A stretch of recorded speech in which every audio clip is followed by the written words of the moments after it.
All right, ladies, welcome back to another installment of Julian's Random Projects. After a brief hiatus, I've been dealing with family and work, and I made the jump, as so many others did, out of California, partly to protect some wealth, and then also just because of how crazy the locals were getting and how compliant people were with like mid-level politicians and stuff. So it's just I felt like I was thrusted into idiocracy in a number of cases.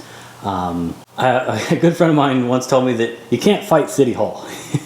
I was in the middle of some activist work at the time, and I was really frustrated and not getting the traction I thought I should, and also was stunned when things wouldn't go my way. I thought, oh, it's so clear. I've done the research. I've looked at the numbers. I understand what the Constitution says. Surely I should be able to do X, Y, and Z.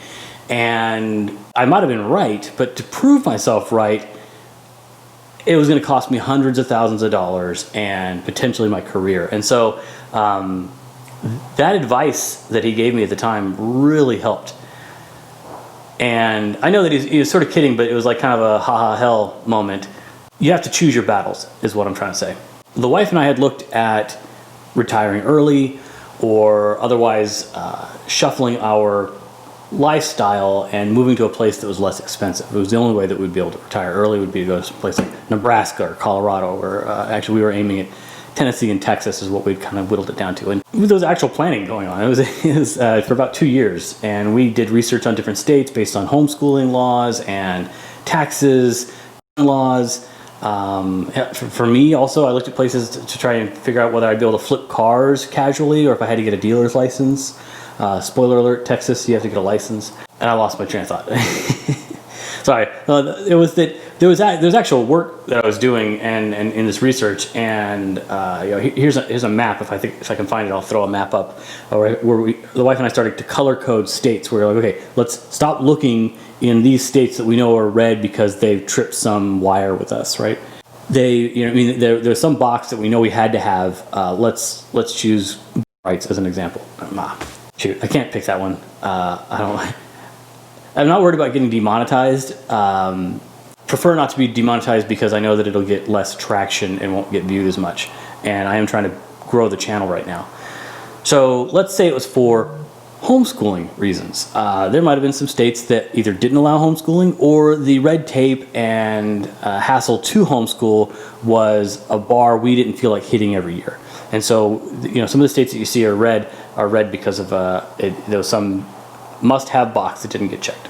I'm also not risk adverse. So I've been deployed to 2 world wars, multiple deployments.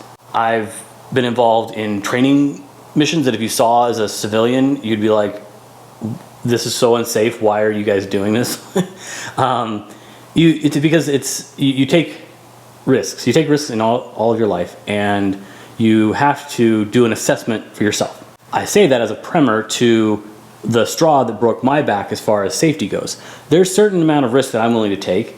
There's a certain amount of stress I'm willing to put my wife and family through for stressful activities that I do. As an example, I stopped riding a motorcycle when we had kids.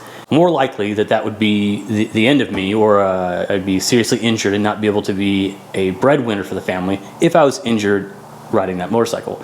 And mathematically, statistically, that is more likely to happen if I continued that activity than if I had set it aside and found something else, like vehicles with 4 wheels as an example. So I would still go to the track. But even at the track, you're wearing a helmet, and unless you're and the cars that I would drive at the track weren't fast enough to do any sort of great bodily harm to me. Even in the event I got into a wreck, they're still modern cars. They weren't. It was like a manufacturer's car, like OEM. So I wasn't going to get hurt much there either. Sorry, that's a long way of saying that I feared for my wife's safety. The moment she showed me someone smashing in a window, a protester walking down the highway, and in California, especially the Bay Area, it's very often that you'd be in just bumper-to-bumper traffic and you're going between 0 and 10 miles an hour, half the way home. And so one of these 0-mile-an-hour cars had their window smashed in, and just because this guy wanted to, he was just walking along with a group of folks, and he had some angst he had to get out, and no care for the soccer mom that's in there with her kids, or the amount of stress that she would be under in a situation like that. And I told my wife, I said, well, that's probably, it's a different part of town. Well, I'm not driving over there. We're 2 towns over. We should be okay. And then she looked it up, and it was like the exact intersection that I get off of and get onto for work. It dawned on me that I would probably react differently as a person who's always prepared for a conflict. I'm sorry, I'm trying to be vague on purpose because I don't want to get this video shoved down into the memory hole. If I did what I had to do to get home one evening, I might open up the family to litigation and to spending tons and tons of money trying to keep dad out of jail. Also, if the wife's out going on a grocery run and ends up in the same thing, that's the type of PTSD that you can't undo. You can't fix that for your wife. You weren't there. And even if you were there, it's still not gonna help. You can't undo that diddle, as a wise man once said.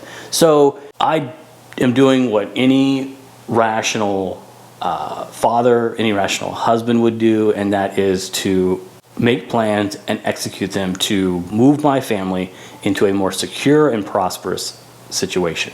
And that's brought us to Texas. So we recently purchased 10 acres and a small homestead. I'm sure some people are like, 10 acres, that's not small. In Texas, it's small. And it's about as much as I think I can manage at this point in my life. You guys know from watching the channel that I'm involved in all sorts of fun, goofy stuff. So a lot of that's still going to continue here, and I've also been interested in doing a little bit of gardening and the like, so there'll be some more of that. I hope that you guys will subscribe if you're not already subscribed.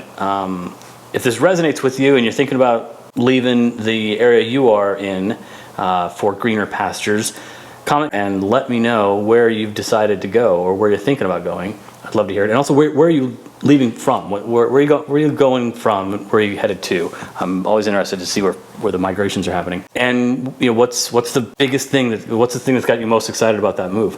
For me, it was the acreage. I've always wanted to have just some land. I looked up the regulations for Texas in a lot of the counties. If you've got 10 acres or more, you can shoot a firearm safely on your property without any sort of like red tape or approval from your neighbors or anything like that. So it's your land, do what you want. So I'm going to be setting up a small range here.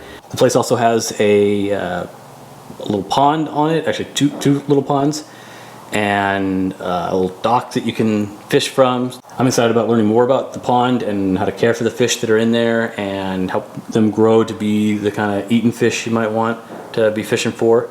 Rented one of these skips, if you will, these big dumpsters. Bring it by, you fill it up, so take it away. Pretty convenient. So that's what the rest of today's going to be. It's going to be loading that thing up, making trips back and forth, hauling stuff around. It's going to be a bit slow going, being by myself out here, trying to make the place suitable for the wife and kids when they come out. They're in a rental place in Round Rock. I'll keep rolling some beef footage while I wrap this up. I appreciate you guys that are subscribers. It's highly unlikely you found this just by searching. The title of it I've not decided, but it probably won't be anything amazing. Maybe something like Another Person Leaves California for Texas. It's a bit of a cliche at this point. In all the years I lived in California, I really considered myself a Californian. I didn't have a lot of pride for the state.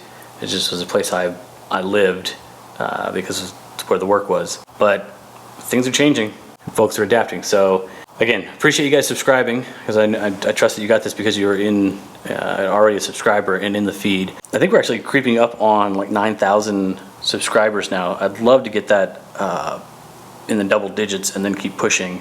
I'll try to be a bit more regular here and update stuff. Yeah, so stay tuned. Next videos are probably going to come up. We're going to be about getting this shop up and suitable for working on cars and tinkering with stuff. I've got to get some framing done. We're going to shoot some foam in here and then put up some more OSB to be able to hang stuff on. All the everything's got to get rewired. It's all just kind of shade tree mechanic ran. So we're going to get that professionally done. Stay tuned for that stuff. And again, thanks for watching Julian's Random Projects. I'm hanging in, there ain't no doubt, and I'm hanging tough. Over and out, over and out.